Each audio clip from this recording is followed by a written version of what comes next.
Đàn dê này đi xa nhỉ? Lên tận đỉnh núi rồi.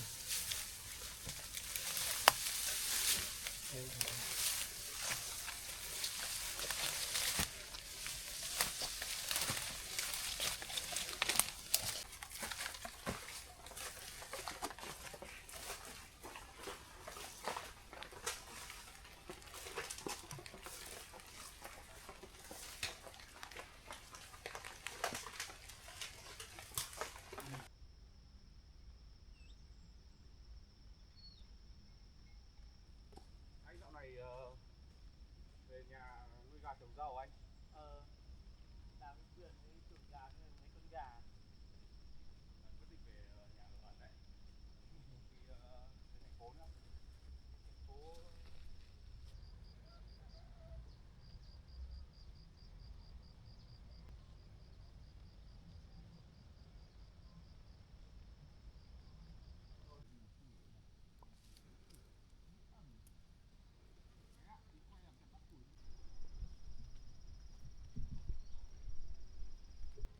anh ơi, ở dưới này có một con này.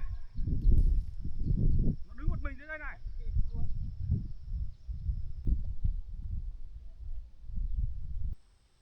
Thế ai bắt con nó đi đâu rồi nhỉ? Đang đi tìm đây.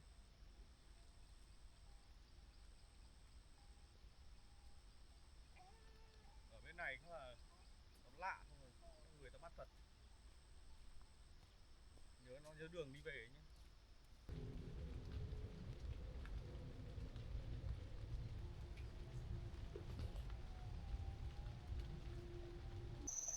Đây đầy phân dê đây, chắc họ vẫn nuôi dê thôi.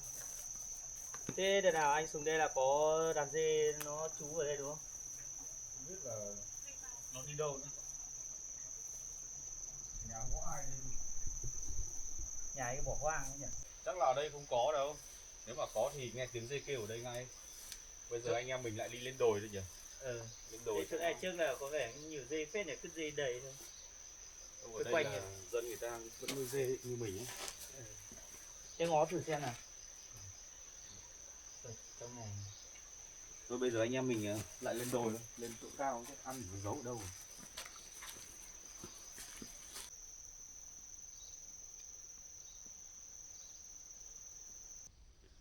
Thôi bây giờ mình lên trên kia thôi. Vòng vào đây.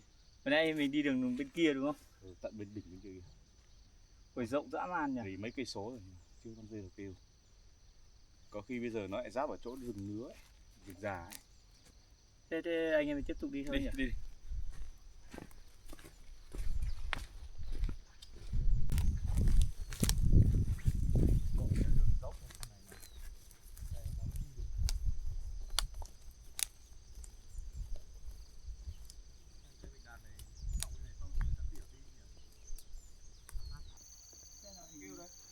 Đây, đụng kêu đây.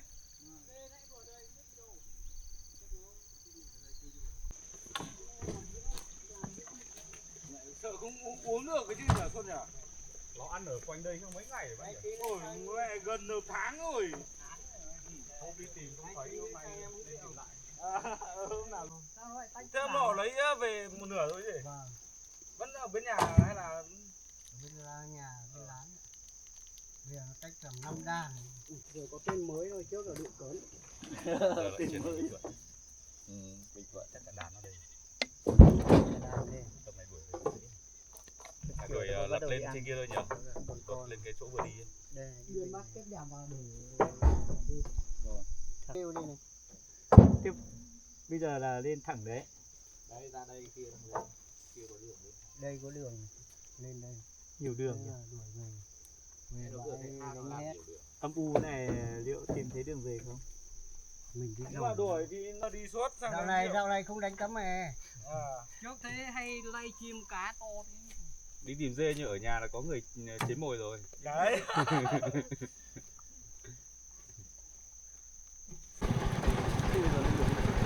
Cảm ơn anh nhá. Đi đây đi.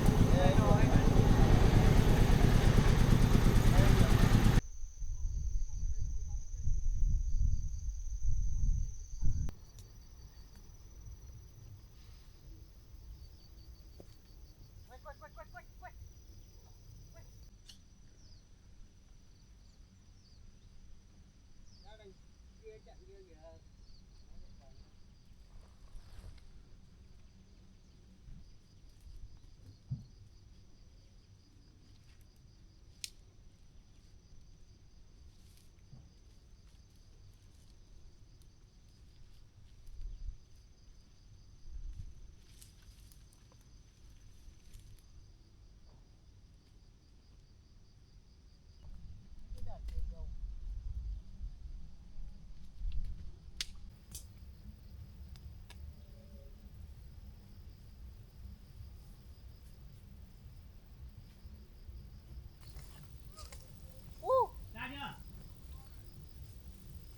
chưa?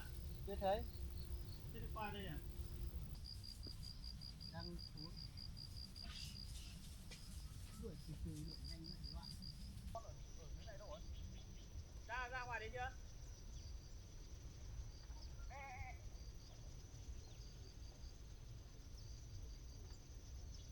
Đi cùng nhau xuống đây đi, đuổi. Dồn xuống đây đi.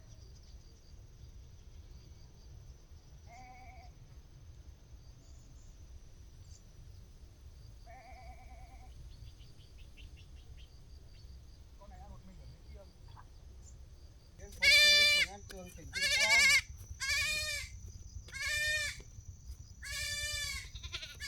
Đi đuổi dê.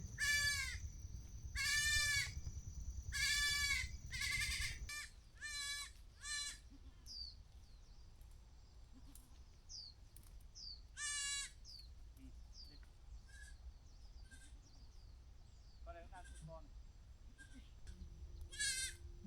Con này cả con ấy nhận ra nữa này. Mệt rồi.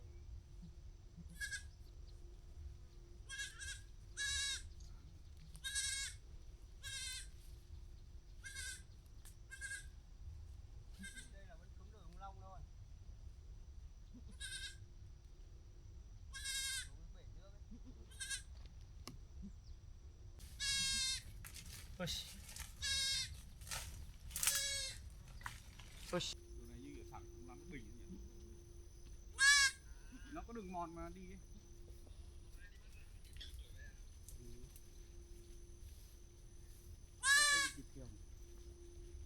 Vào cứ bảo là gà Xuân vượt thịt cũng được. Đấy, mua gà của Thắng Bân thịt đấy.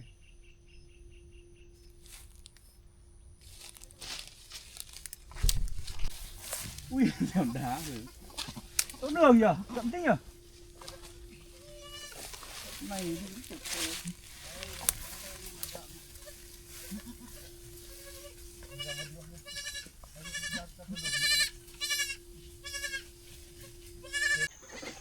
Ôi, vào chỗ đây. Ôi, mệt quá. Con này bị lạc mẹ nó rồi, giờ làm thế nào nhỉ? Chắc là lúc anh em mình đuổi ở trên cái rừng già kìa. Còn mẹ nó quay lại bây giờ không tìm thấy. Lúc anh đi qua thì thấy nó một mình, Bây không giờ thấy là mẹ.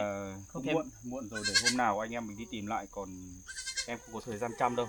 Anh lấy con dê này về anh cho nó uống sữa, mua sữa cho nó uống để xem nó có ấy không, có sống không. Được rồi. Tôi thì hôm nay anh cũng vất vả đi theo em tìm dê, thì công buổi sáng nay em trả cho anh 200. Không phải tiền nong gì đâu, mà em bảo là con dê này không bị lạc mẹ, thế cho anh về nuôi thôi. Thế là cũng tiện đường đi qua chỗ anh ở thì... Thế thì ngại lắm anh ạ. Ngại gì, sao đây mấy anh em mình ngồi ăn cơm đấy, đằng nào có mỗi mình anh đấy mà. Vâng. Thế Thế thì hôm nay em cảm ơn anh nhá. Không có gì đâu. Đây, chúc khỏe anh. Rồi, ok, thế anh cảm ơn Thôi, chú tí em con sang. dê này nhá. Vâng, tí em Rồi, sang thế anh về trước tí nhá. Vâng. Thế tí nữa sang nhá.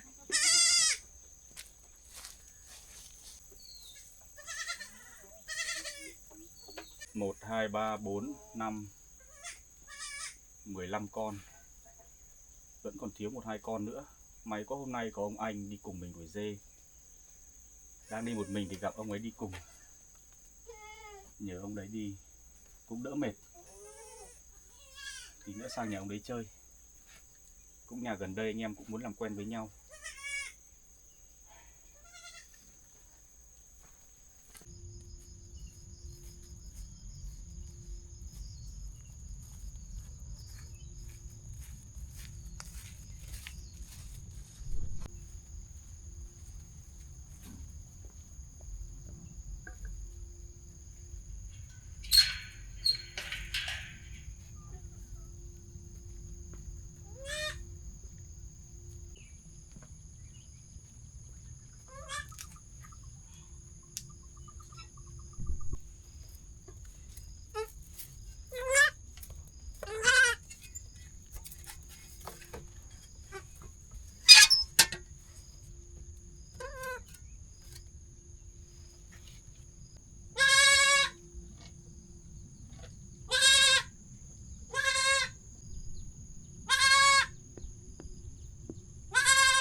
Cây quả chín nhiều quá là nó cũng không ăn hết, hái mấy quả để băm cho gà.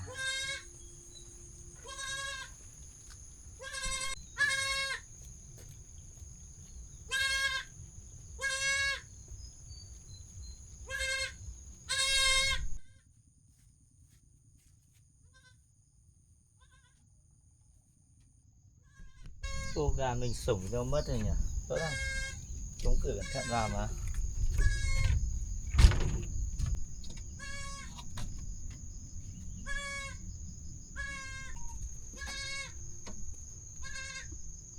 Sủng đâu mất nhỉ? Cho nó bay qua đây rồi mà.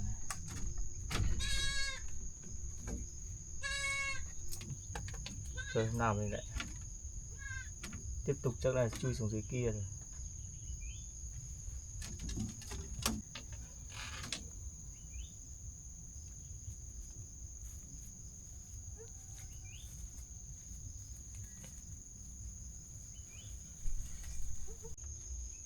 Để nó chui qua đây rồi. Mình lấy dây buộc vào.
Rồi mình lùi ra để cho nó vào ăn nhé, nó vẫn còn sợ người. Mình đi ra xa xa cho nó vào ăn.